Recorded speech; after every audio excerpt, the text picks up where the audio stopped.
उत्तराखंड समाचार में आपका स्वागत है। मैं रेणु प्रीतिपंत। सबसे पहले मुख्य समाचार। उत्तराखंड में नए साल पर और बढ़ेगी ठंड। मौसम विभाग ने जताया 30 दिसंबर से 2 जनवरी तक बारिश और बर्फबारी का अनुमान।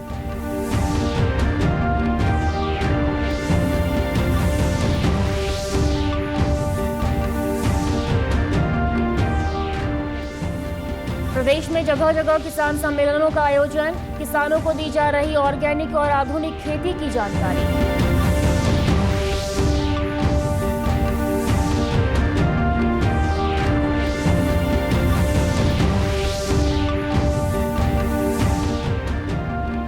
और हरिद्वार में क्लाउड किचन के जरिए महिलाओं को दिया जा रहा 6 दिन का प्रशिक्षण। पौष्टिक भोजन की सप्लाई के साथ ही महिलाओं को आत्मनिर्भर बनाने पर भी फोकस। अब समाचार विस्तार से। सबसे पहले बात करेंगे उत्तराखंड के मौसम की।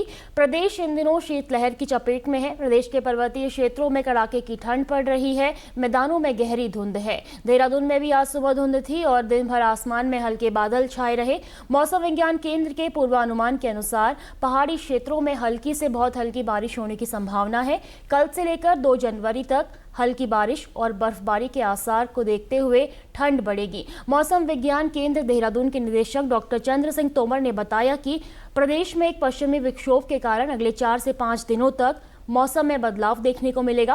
उन्होंने कहा कि उत्तरकाशी, चमोली, रुद्रप्रयाग और पिथौरागढ़ जिलों में कहीं कहीं बहुत हल्की से वर्षा हो सकती है और बर्फबारी देखने को मिल सकती है, जबकि 3200 मीटर उससे अधिक ऊंचाई वाले क्षेत्रों में बर्फबारी होने की संभावना है।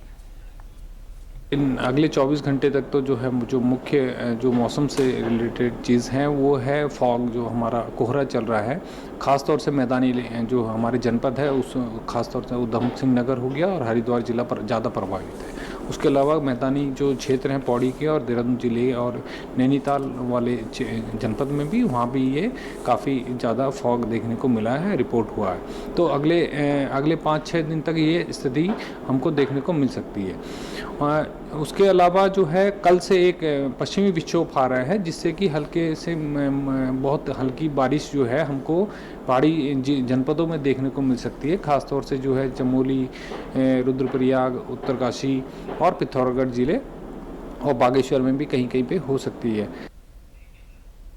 नैनीताल जिले से खबर। किसान दिवस के मौके पर नैनीताल के सभी विकास खंडों में कार्यक्रम का आयोजन किया गया। इस मौके पर भीमताल विकास खंड के सभागार में किसानों को ऑर्गेनिक और आधुनिक खेती के बारे में कृषि विशेषज्ञों द्वारा जानकारी दी गई। इसके साथ ही किसानों की मूलभूत समस्याओं का स्थानीय स्तर पर निदान किया गया।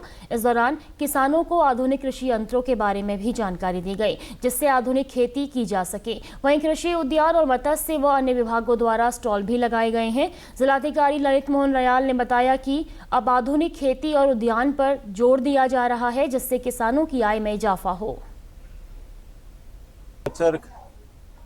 कर्णप्रयाग में केंद्रीय कृषि एवं कृषि कल्याण मंत्री जी और माननीय मुख्यमंत्री जी के द्वारा किसान दिवस का शुभारंभ किया गया और ये प्रत्येक बृहस्पतिवार को विकासखंड स्तर पर आयोजित होना है।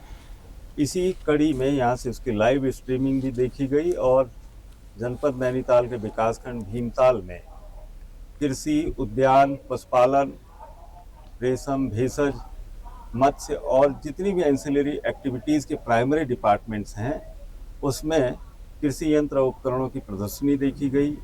जो सेल्फ हेल्प ग्रुप्स हैं उसको उसका डिस्ट्रीब्यूशन किया गया।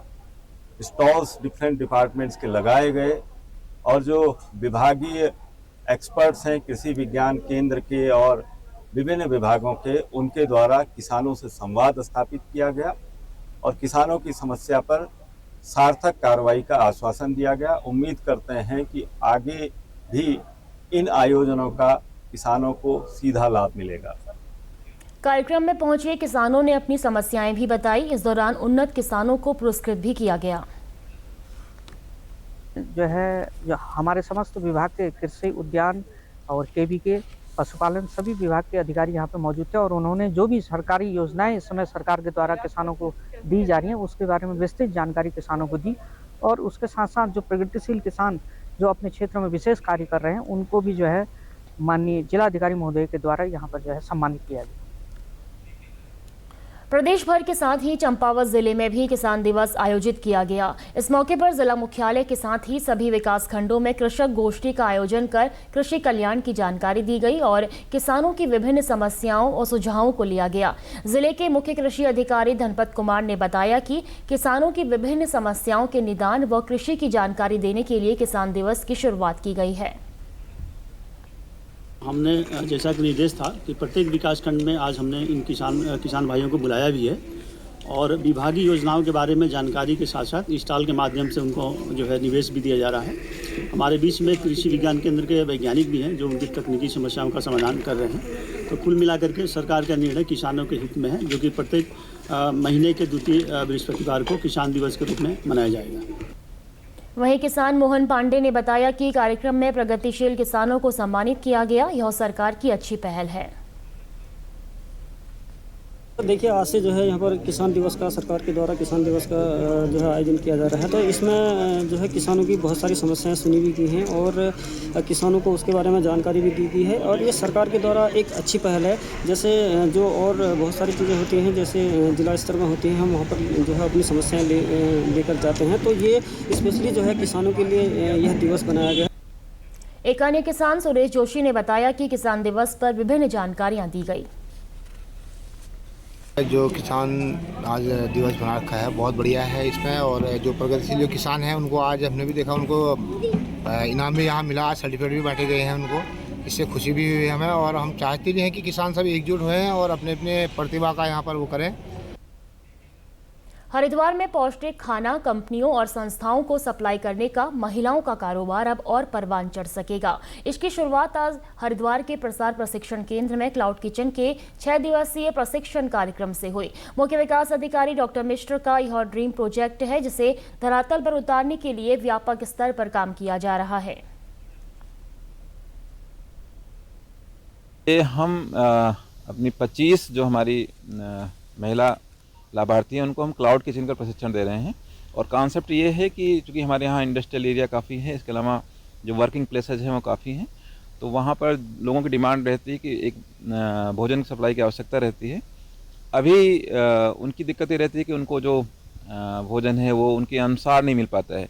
किसी को कम तेल का चाहिए, किसी को कम नमक का चाहिए, तो एक घर जैसा भोजन उनको मिल सके और इसके लिए ये प्रशिक्षण जो दिया जा रहा है, इसमें महिलाएँ अपने ही किचन से ऐसा भोजन बना करके संबंधित जो जिनकी डिमांड है उनको सप्लाई कर सकेंगी। राष्ट्रीय ग्रामीण आजीविका मिशन के तहत बने स्वयं सहायता समूह की 25 महिलाओं को यह प्रशिक्षण दिया जा रहा है, जिसके बाद ये महिलाएं सिडकुल और दूसरे क्षेत्र में स्वस्थ और शुद्ध भोजन सप्लाई करेंगी। वहीं दूसरी ओर उनकी आमदनी भी बढ़ेगी। ये प्रशिक्षण ग्रामीण स्वरोजगार प्रशिक्षण संस्थान के द्वारा दिया जा रहा है। हमारे समूह की महिलाएं हैं जो जिनमें से कुछ घरों से अभी भी वर्तमान में किचन सर्विस प्रोवाइड कर रही हैं। इनको प्रोफेशनली ट्रेनिंग दी जाएगी 6 दिनों में और उसमें इनको प्रोफेशनल तरीके से कैसे भोजन बना सकते हैं, उसको कैसे सप्लाई कर सकते हैं, डिलीवरी कर सकते हैं और कैसे हम उत्तराखंड की कुजीन को महत्व देते हुए, मिलेट्स को महत्व देते हुए पका हुआ घर का बना हुआ भोजन, स्वादिष्ट पौष्टिक भोजन को एक अपना यूएसपी बना करके इस फील्ड में उतर सकते हैं। उसमें अपार संभावनाओं को हम कैसे एसएचजी की महिलाओं के लाभ के लिए हम एक्सप्लोर कर सकते हैं, वही हमारा इसमें उद्देश्य है। खाना बनाता तो हमें सभी महिलाओं का आता है, लेकिन हम अच्छे से यहाँ पर सीख के जाएंगे। महिलाएं अपना रोजगार बढ़ाएंगी, अपने पैरों पर खड़ी होंगी, सशक्त बनेंगी हम महिलाएं। और हमें कैसे, जैसे ऑनलाइन अपना खाना बेचना है, हम लोग कैसे बेचेंगे, मतलब जैसा स्विगी जोमेटो सब लोग बेचते हैं, तो हम भी अपना ऑनलाइन खाना बेचेंगे। हमारा खाना बहुत हेल्दी होगा और हम महिलाओं को रोजगार मिलेगा, ज़्यादा से ज़्यादा संख्या में हम एसएचजी महिलाओं को। खान पान के विशेषज्ञ रचित कुमार और उनकी टीम की महिलाओं को यह प्रशिक्षण दे रही हैं। उन्होंने उम्मीद जताई कि पाक कला में निपुण महिलाएं जब ट्रेनिंग लेकर छोटी छोटी बारीकियां सीखेंगी तो वो और तरक्की कर सकेंगी। क्लाउड किचन एक बहुत अच्छा कार्यक्रम है जो हमारी सरकार स्टार्ट कर रही है। इसमें स्वयं जो है रोजगार पैदा होगा और इसमें बहुत बड़ी इन्वेस्टमेंट नहीं होती है किसी भी। आप घर से ही खाने का सप्लाई कर सकते हैं। तो wastage control, food portioning, climate control के हिसाब से हमारा क्या कस्टम्स कहते हैं, उस हिसाब से इनको ट्रेनिंग दी गई है। फिलहाल समाचारों में इतना ही। दूरदर्शन समाचारों से जुड़े रहें। अब होगी शाम 6:30 बजे के बुलेटिन में मुलाकात। नमस्कार।